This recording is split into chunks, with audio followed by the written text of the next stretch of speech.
Hi. So I wanted to film my last haul of 2021. These are books that were gifted to me for the holiday season. Also, these are books that I bought for myself. And so yeah. So there's quite a few here. What I do with like my friends and family is I give them like a wish list so I don't get a bunch of duplicates, right? Like that's the thing. Also, you may notice I'm sleeveless. Well, I mean, I have my tattoos on, but I'm sleeveless because it's hot in Texas at the end of the year. So anyway, okay. I'm gonna quit being salty about that and show you guys the books. So, for Christmas, I'll show my gifted books first. So for Christmas, my brother's girlfriend used my wish list, and she got me The Project by Courtney Summers. This, for those of you who don't know, Courtney Summers wrote Sadie, and this book has, what I understand, I haven't read it, the same sort of feelings, motifs of sisters looking out for one another. This one deals with a cult, and I think, dealing with the ramifications of how that takes your family members away from you, okay? The cover is, like, absolutely stunning, okay? So, I got that as a gift. From my in-laws, I also gave them a wish list. One book that I got from them is Conversations with R.B.G., Ruth Bader Ginsburg on Life, Love, Liberty, and Law. And it's a nice little paperback. Can go in my nonfiction section. Okay. I also got Natalie Diaz's, it's showing up on the light. Natalie Diaz's Post-Colonial Love Poem. This is a collection of her poetry. I've heard nothing but good things about it. And so one of the things that I want to make sure that I do in 2022 is read more good poetry. Emphasis on the good, right? Another book that I was gifted from my in-laws, and this one's not showing up well in the light, is A Lab of One's Own. I really like the play of words on that title. One Woman's Personal Journey Through Sexism in Science by Rita Colwell, PhD. I am interested in this because, especially after reading The Love Hypothesis, which is a rom-com. It's a romance, but there is some of the topics that I think are found in here, like the sexism and such, that does come up in that novel. Speaking of novels, the last that I got from my in-laws is Bunny by Mona Awad. I have had this on my radar for a while, but just hadn't gotten it. Specifically, I'm interested in it because Kayla from Books and Lala raves about this book. And so, yeah. Oh, I think also Natasha at My Reading is Odd likes this book. So shout out to them for putting it on my radar. Okay. Continuing with the gifted books. My husband, which he didn't get like a wish list like everybody else got. He would be walking through like Barnes & Noble with me, and I'd go, oh, I want that book, but I'm not going to buy it for myself. Perhaps I'll turn while you take a picture. So a lot of that kind of thing happened. So anyway, he did a great job. First up, I asked for a new copy of Oryx and Crake by Margaret Atwood. I've read this before, so when I read it, it'll be a reread. But my problem is that I read the second book. It's a trilogy, but I didn't read the third book. So I don't feel confident moving into the third book because it's been so long since my reading of the first and the second. Well, I loaned out my hardback copy of Oryx and Crake and never got it back. But that's okay. Like, like if a book finds a good home, like I'm totally chill with like replacing it. But anyway, so he picked me up this one so that I can get into a reread. So I can finish out that, because I love Margaret Atwood's work, by the way. One that he had to do the stop and take a picture of is volume 1 of Lore Olympus. And it's in this beautiful, like, printed hardback. So lovely. I am not as much Hades and Persephone trash as some people, but I love things that deal with, like, the Olympian gods or the Titans or any of the, you know, I enjoy works that are tied to Greek mythology. Like, maybe I'm trash for that, okay? So yeah, definitely into that. He also, another one that he did the stop and take a picture of is, oh, he's not showing up. There he goes. Paperbacks from Hell by Grady Hendrix. This is another nonfiction. This is, like, I think the only work of nonfiction that you get from Grady Hendrix. And what it is he researched the height of horror in the 70s and 80s.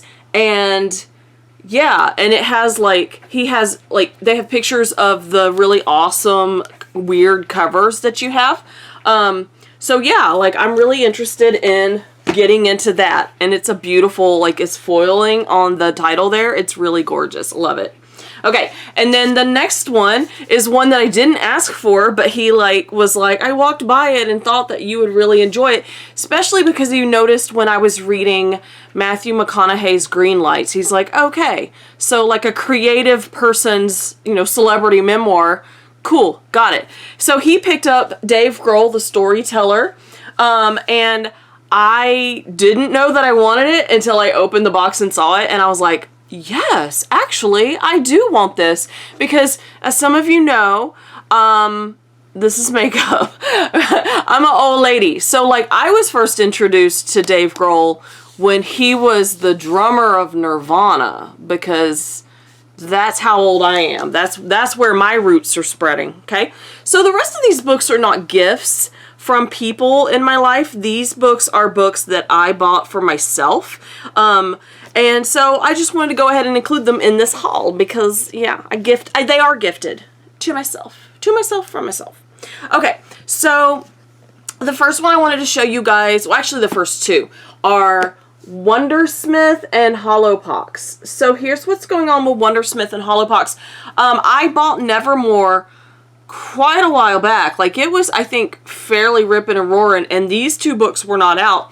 And I never got around to it. It's like you put things on a TBR shelf sometimes, and if you don't make yourself go and say, yes, I must read these, you end up reading, like, the new ones that come in, right?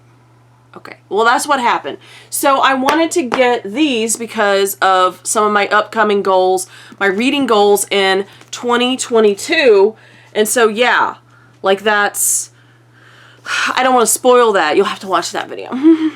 Okay, so let's talk about this next set of books came from I heard the siren call of Barnes & Noble's 50% off their hardback books, and I could not resist, right? So that's where these books are from. So I just got these, like, day before yesterday. Okay, so the first one I want to show you guys is Pumpkin by Julie Murphy. I read and really enjoyed Dumplin', and I have Puddin' on my TBR shelf. Again, it's one of those where if I buy the next book, then it kind of pushes me to kind of keep going. And this isn't a series per se. I think these are just companion novels. They're teenagers who live, I think, in the same town, and I think they even know each other. So, like, you'll see some characters in like other characters' books, but they're like just minor characters in their books. And so I'm really interested in this because I am a giant fan of drag. If it has to do with drag and you're like, would Celeste like that? Yeah, probably. Like, I am I don't know, like a giant nerd for, like, anything that involves the art of drag, because it is an art. It's a beautiful thing. And so there's drag in this. So I'm really into that. The next one I want to show you guys is Concrete Rose. This year I read The Hate U Give, and there was a little bit of a teaser for Concrete Rose, and I was like, yes, please. And so I picked up this copy of Concrete Rose. This is one of those that was like, I meant to buy it, and for whatever reason I never picked it up. Well, I got it, and I got it at a great deal. F off. The next one I picked up is Sex Cult Nun, okay, by Faith Jones. This is like a memoir, nonfiction, that has to do with a woman breaking away from the Children of God religious cult. And so when I saw the cover of this book, this was a cover buy, because I saw the cover of this book and I was like, I enjoy hearing about these things. That's a list of things that I would like to read about. And so I picked it up, and then I found out after I was like chatting with some friends, like in my messages, that one of my friends was like currently reading it at the moment. And I was like, yes, okay. So then I know, like, this is something I should have on my shelf. This is something I should read.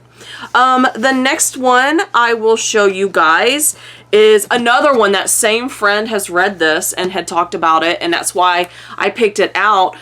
This is, and it's got this stupid sticker. I gotta go through and like destroy the stickers. But this is The Woman They Could Not Silence by Kate Moore. It is also nonfiction, and it's set in the 1800s, and it is feminist. I'm really enjoying finding books that talk about history centered around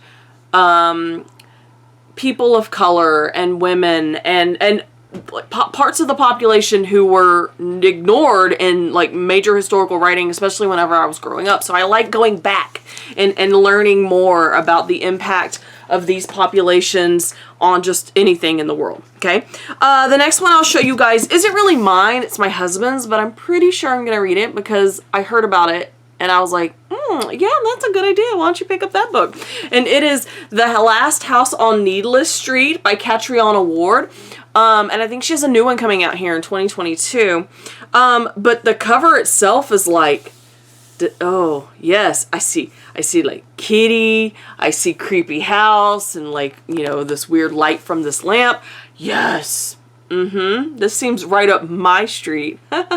Get it? Yeah.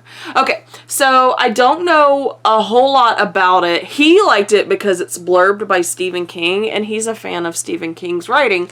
So yeah, I'm interested in it. I don't know much about it. It was his pick. And then the last one I wanted to show you guys is Feral Creatures by Kira Jane Buxton. It is I guess a companion novel, or maybe a follow-up to, what is it? Hollow Kingdom. Hollow Kingdom, you would think that I wouldn't have read because it was, and I think it was her debut, because it had to do with like the world as we know it, and then some sort of virus or something happened and people freaking turned into zombies. But it's not centered around the people. Like, who cares about people, right? It's centered around the animals and how animals like interact with each other. And the main character is a crow called Shit Turd. Love it. Love that. Love that naming. And Shit Turd makes friends with other animals, and he's like intelligent. I don't know if you know this, but they're really pretty intelligent animals. And he goes on a crusade to help other animals and figure out like what the heck is going on, because his human turns into this violent zombie and tries to kill him, and he has to fly away. And it's from his point of view, and the narration is just so fun. Love it. But it's also a little sad trigger because, you know, some of the animals weren't doing so great.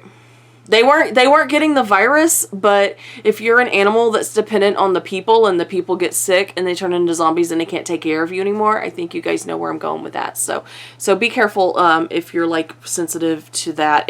Those parts were hard to read, but I really enjoyed Hollow Kingdom, so I'm really excited to have Feral Creatures on my shelf. So, alright guys, so that is my last haul of 2021. I probably am not even going to leave the house. Thank you for watching, and let me know down below what you think of some of these books, if you've read them, if I'm right to be excited about them, or maybe I should be warned about some things that might be in them. But yeah, like, let me know your thoughts on these books. That's great. But yeah, thanks for watching. If you like this video and you like my content, please consider subscribing and also liking my video, because, you know, that's a thing we do around here. But yeah, I will see you guys in the next one. Bye.